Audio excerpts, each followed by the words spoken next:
বলতে বাধ্য হচ্ছি, এখনকার তরুণ সমাজ ওই 2টা আড়াইটার দিকে ওই যে কার কার খেলা থাকে ওই খেলাগুলো দেখার জন্য ওঠে, তাহাজ্জুদ পড়ার জন্য উঠতে পারে না। অথচ আল্লাহ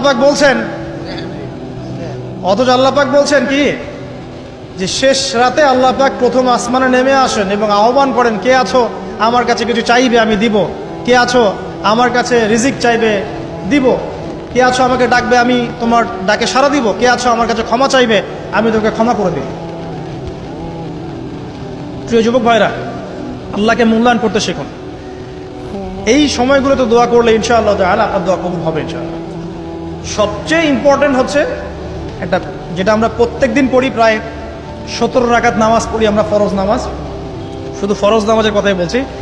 এখানে আপনি 34টা সেজদা করেন, 17 রাকাত ফরজ, 34টা সেজদা করেন। প্রত্যেক সেজদায় যদি একটা করে দোয়া করতে পারেন ইনশাআল্লাহ আল্লাহ আপনার দোয়া কবুল।